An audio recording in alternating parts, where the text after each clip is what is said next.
Edward Snowden is now a Russian citizen. Good afternoon, ladies and gentlemen. This is another declaration of truth from your host, Terry A. Hurlbut. Yesterday, Vladimir Putin, president of the Russian Federation, issued a decree, or ukase, equivalent to an executive order, of course, that has reopened a 9-year-old debate. Edward Snowden, former contractor to the National Security Agency, and Booz Allen Hamilton, is now a citizen of Russia. I have a link in the description to that decree, by the way, and it's in Russian, but Yandex or a similar translation engine will render it. Few news organs want to look back very far into what Edward Snowden did and whom he embarrassed. Even today, they mostly want to talk about whether the Russian army will mobilize and deploy him to eastern Ukraine. But the real significance of Putin's action lies in what Snowden knew, the value he brings and has brought to the Russian Federation, which is how he got to be a citizen of Russia, and the great favor he did for the American people and anyone who values his freedom. That's a lot to swallow, I know, and I'm going to show you why I say that. But before I begin, I do want to shout out to the prime sponsor of this channel, which is Conservative News and Views. Link in the description. Be sure to check out the awesome CNAV Store. Scroll down near the bottom for that link. Lots of great merchandise there, including this t-shirt that I have selected for today, which reads, 1984 was not an instruction manual. At least, it was not supposed to be. Now, one more thing. If you like what you're about to hear, you can like this video. You can also click the bell icon to get a notice every time I come out with a new one. In fact, do you see the new icon, the heart shape with the US dollar sign in it? That's the super thanks icon. If you really want to keep these videos coming, click that and leave me a tip. Any currency will do. Now, I recognize that some of you just might be scratching your heads and asking, Edward who? Edward Snowden, as I said, was a contractor for the NSA and then for Booz Allen Hamilton, who are the Halberton of the NSA. Current reportage on Edward Snowden becoming a Russian, not a Soviet, citizen comes from the Associated Press through GV Wire and Axios. But 9 years ago, I actually covered his case extensively. As soon as I read about his interview in The Guardian, I considered him an unlikely hero for his exposure of NSA writs of assistance for telephone company and internet metadata. Now remember, writs of assistance are search anywhere and everywhere for anything and everything warrants. Dwight Kehoe, whom I used as a contributor at the time, asked whether Snowden was devil or angel because, as we all thought, because we heard it from institutions we still trusted back then, Snowden informed foreign powers about telco metadata surveillance techniques. I then pointed out that while conservatives had an internal debate going about Snowden, liberals turned on him for exposing the secrets of their programs and their contempt for the little people whose interests they pretend to uphold. Then in December of 2013 came the temporary injunction against the NSA's worldwide telephone surveillance program. That one act vindicated Edward Snowden as nothing else could have. I have a link in the description to Judge Richard J. Leon's order granting the temporary injunction. And furthermore, I'm going to quote one salient paragraph I also cited 9 years ago. Quote, I cannot imagine a more indiscriminate and arbitrary invasion than this systematic and high-tech collection and retention of personal data on virtually every single citizen for purposes of querying and analyzing it without prior judicial approval. Surely, such a program infringes on that degree of privacy that the founders enshrine in the Fourth Amendment. Unquote, Judge Leon. And he was right. The Fourth Amendment demands that warrants particularly describe places of search and subjects or objects of search or seizure.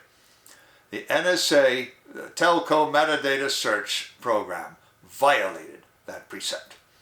Sadly, that case, Clayman versus Obama, docket number 13-931, ended in vacation of the injunction by the D.C. Court of Appeals.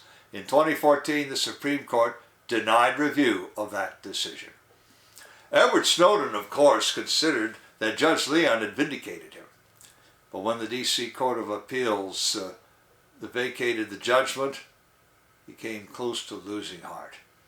Having made it to Russia, he's never left it. In 2016, after the election, Congress issued its bipartisan report from something called the House Permanent Select Committee on Intelligence, or HPSCI for short, condemning Snowden for making, and I quote, the largest and most damaging public release of classified information in U.S. intelligence history, unquote. I have a link in the description to that report for what it's worth. Russia Today carried Snowden's rebuttal to that report, which he also shared on Twitter. I have links in the description to 7 tweets he made about it, which I hope I have sorted into their correct order. And just to make sure you get the message, I'm going to read to you the full message crossing all those tweets. But before I do, I want to shout out to a sponsor who can really help you through the economic storms to come. That sponsor is oursilverlines.com. Do you feel like you're working harder for your money just to get by? You are not alone. The fluctuating economy, employment issues, and unexpected changes in life have left many families struggling over the past few years. Collecting gold and silver can help shield you against many of these challenges. But if you're like me many years ago, you don't know where or how to start. Our Silver Lines helps by connecting you with thousands of members who are learning the secrets to creating and protecting true wealth by collecting precious metals. Whether you just want to collect rare and unique coins or take advantage of the business opportunities that this company provides, they can help you learn to live an exceptional life. Visit oursilverlines.com to learn how you can build a legacy for your future.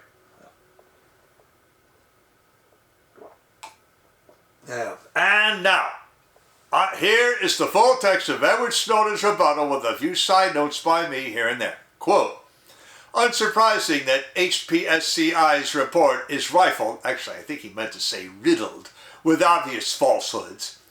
The only surprise is how accidentally exonerating it is. After 3 years of an investigation and millions of dollars, they can present no evidence of harmful intent, foreign influence, or harm.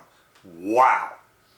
First, read 3-time Pulitzer Prize winner Barton Gellman's takedown of several documented, provably false claims. And I have a link in the description to that report from the Century Foundation. An indicator of HPSCI's slant is the knowing omissions of my strident, well-documented criticisms of Russian policy. And I have a link in the description of that article by Leonid Bershitsky, published at Bloomberg.com. Despite this, they claim without evidence that that's Snowden, am in cahoots with Russian intel. Everyone knows this is false, but let's examine their basis. Claim, I took a trip to the PRC, People's Republic of China, just saying, while in Japan. Never happened, not even in transit. And USG, that's Chief of Government, knows this because of passport control. Claim, I went to a hacker conference, met Chinese hackers, then told people at NSA how great China is. Seriously? False and insane. Moreover, I never went to any HackerCon during my time in government, if I recall correctly. I think my first was, and here he uses the acronym HOPE, which stands for Hackers on Planet Earth. Here's Snowden speaking again. Speaking alongside Daniel Ellsberg in 2014. And that's after he broke his story and went on the lam, by the way. I could go on forever. It is an endless parade of falsity, so unbelievable it comes across as parody, yet unintentionally exonerating. Was I a pain in the seat to work with? Perhaps. Many technologists are, but this report establishes no worse. Final note, HPSCI's report admits I purged and abandoned hard drives rather than risk bringing them through Russia. Glad that's so. Unquote, Edward Snowden. Beyond that, he kept a low profile while living in Russia. In 2019, he wrote a memoir, Permanent Record, about his deeds. He also said he might return to America if he could be sure of a fair trial. Evidently, he felt no such assurance, because in 2020, Russia granted him permanent residency. President Trump seriously considered pardoning Snowden in August 2020, according to Axios. Trump took flack from both parties for that statement. Could that have anything to do with the Trump raid? Not necessarily, but considering the FBI's own decision to use writs of assistance, could very well have. Technically, Edward Snowden, in accepting the benefits of Russian citizenship, must accept one possible burden. Russian law now considers him a military reservist, as it does all adult male citizens 65 years old or younger. That applies even to dual citizens, and Edward Snowden has not renounced his American citizenship yet.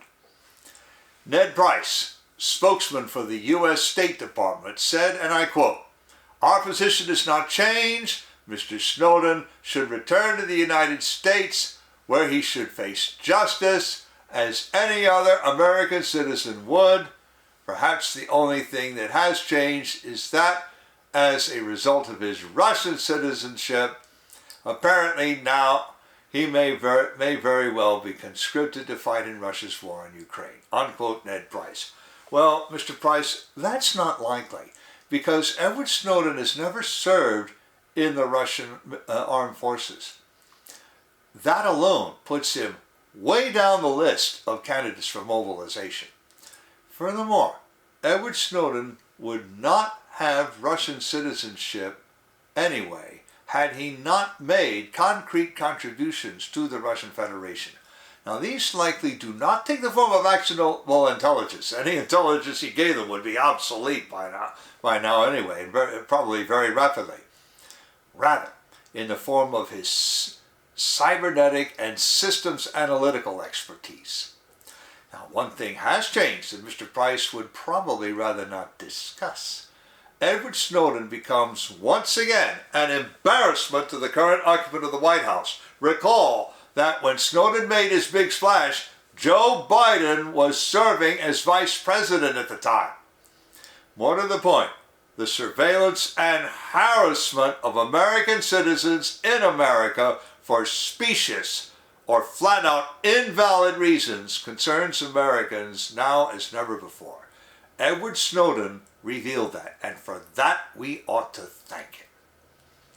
Link in the description to the article, to the decree, to the ruling by Judge Leon on the temporary injunction, to the link to the case in the Supreme Court docket, to the HPSCI report, to the 7 tweets giving Edward Snowden's rebuttal, to the Gellman Rebuttal at the Century Foundation, to the Bershinsky article at Bloomberg, and to Conservative News and Views.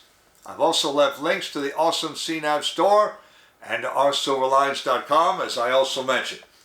You know already about how to like a video, turn on notification, and leave a tip. On the end screen, I'm going to leave a subscribe link and links to anything else I can find about Edward Snowden. This is Terry A. Hurlbut delivering another declaration of truth and reminding to let the truth set you free.